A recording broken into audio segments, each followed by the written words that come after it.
Hola a todos, estoy aquí con Javier Zamudio. Hola. Él es autor y crítico cultural colombiano. Sí. Es autor de los libros Hemingway en Santa Marta, Ese es uno, sí. Espiar a los felices Sí. y El Hotel de los Difíciles. Sí, así es. Javier y yo nos conocimos hace 15 años. Hace 15 años, ha pasado un montón. Fue la primera vez que estaba en Colombia y tú me mostraste a Bogotá.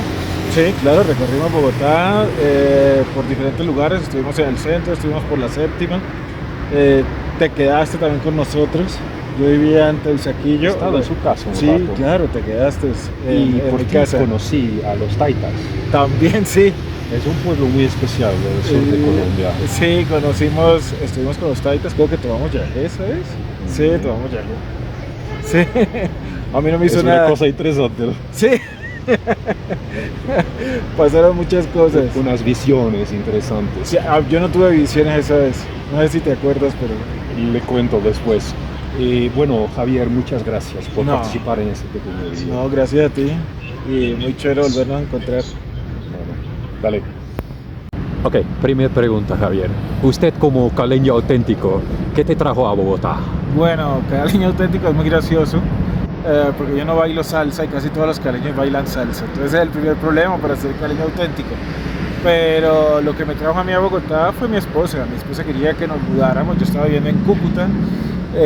Pensamos en Bogotá porque es una ciudad más central, más grande, en la que hay un movimiento cultural mucho más fuerte, en la que están todas las casas editoriales y de alguna manera me beneficiaba a mí. ¿Y qué te llevó a empezar a escribir? ¿Y recuerdas cuál fue tu primera historia?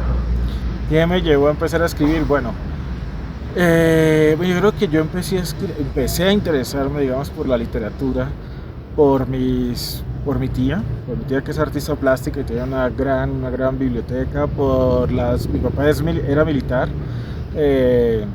y tenía una gran biblioteca también de clásicos, de aventuras, de thrillers. Eso me parecía muy interesante. Y yo empecé, digamos, a acercarme a los libros y a medida que empecé a acercarme a los libros nació como el deseo de escribir.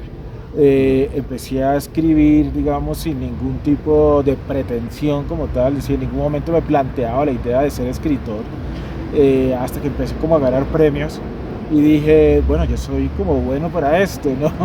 Ya cuando has probado pintar y eres malísimo pintando, cuando has probado la fotografía y eres malo como fotógrafo, cuando has probado un montón de cosas en las que parecía no haber talento, de pronto había talento para la escritura. Yo empecé escribiendo poemas, empecé ganando premios por eso, luego empecé a ganar premios con mis cuentos y ya finalmente al notar que tenía como, digámoslo así, potencial, pues seguí escribiendo y le dediqué, digamos, toda mi vida al ejercicio de la escritura. Y a la hora de escribir, ¿quién o qué es tu inspiración? ¿Qué es mi inspiración? Bueno, no, pues yo creo que la inspiración en la escritura nace de la relación que uno tiene con la realidad, ¿no? De las diferentes cosas que está viviendo y que van, digamos, disparando dentro de uno o van funcionando como disparadores de las historias que nacen, ¿no? Entonces no es que haya un elemento o una persona que genera la inspiración, sino que la misma realidad con sus múltiples experiencias pues te lleva a plantearte temas de escritura. Finalmente la escritura como tal es exploración de la existencia, ¿sí? Uno escribe para responder preguntas sobre uno mismo, sobre los otros.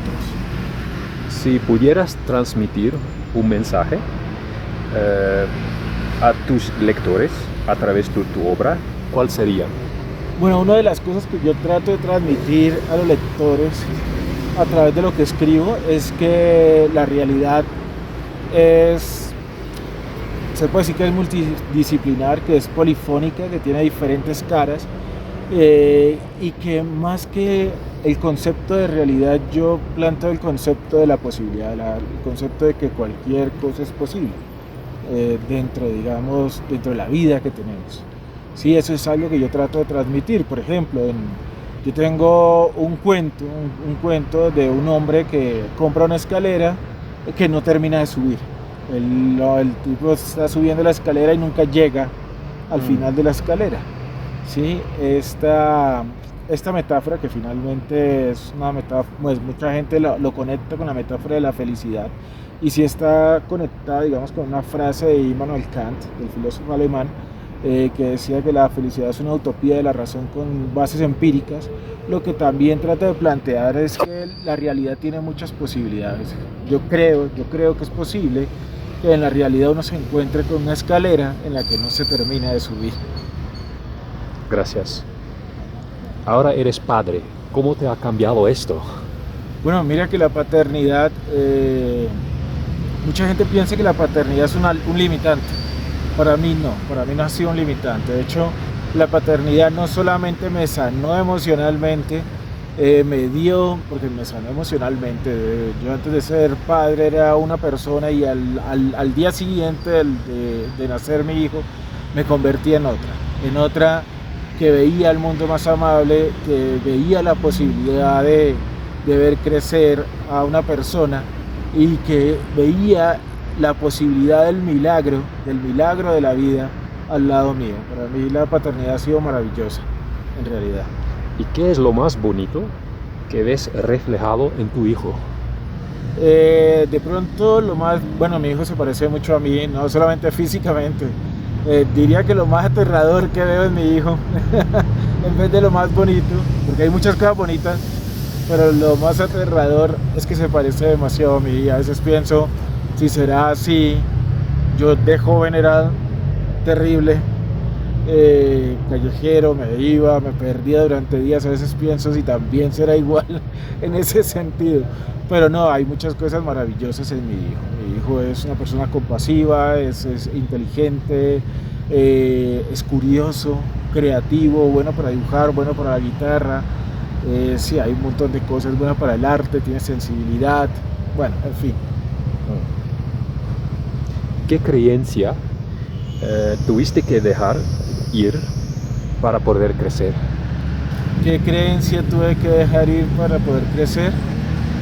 Bueno, es una pregunta que no sabría cómo responder. Yo creo que no he dejado ir ninguna creencia, más bien he adoptado ciertas creencias. En el proceso de mi crecimiento, digámoslo así, de mi vida, a lo largo de mi vida, he ido adoptando diferentes formas de ver el mundo, y esas maneras de ver el mundo, de concebir el mundo, han sido fundamentales para mi escritura, y han sido fundamentales para convertirme en la persona que soy. Entonces ha sido más bien como que, en vez de dejar ir creencias, he adoptado creencias.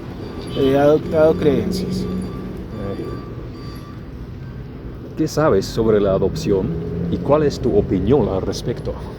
Bueno, yo sobre la adopción sé muy poco, ¿sí?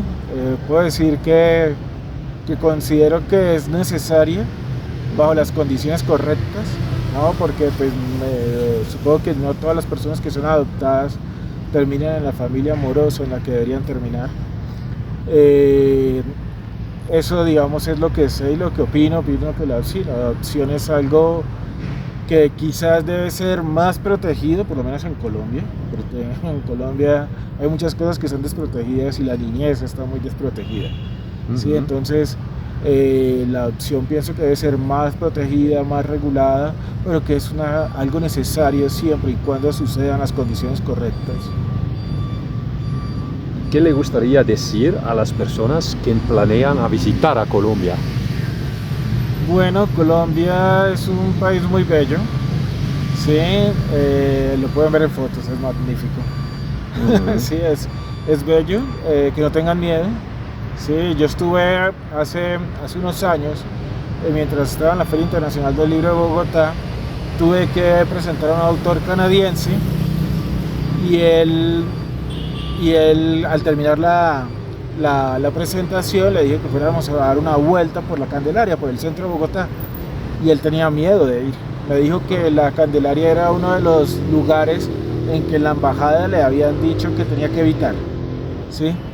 Y no, la Candelaria es un lugar hermoso para caminar, es un lugar colonial, pues Creo que peligro hay en todo el mundo. Sí. Gracias. El mundo está en llamas, hay muchos desafíos. ¿Cuál es tu mensaje al mundo?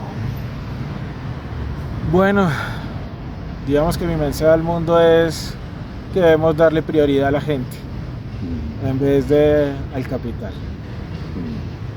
¿Y qué más quieres decir al público? No. ¿Qué más puedo decirle al público? No, yo creo que haría énfasis en lo mismo que acabo de decir, ¿no? El gran problema del mundo es que no se le da la prioridad a la gente. ¿Sí? Los sistemas tienen la prioridad, el capital tiene la prioridad, la política tiene la prioridad, pero la gente no tiene prioridad. Gracias, Javier. No, con gusto.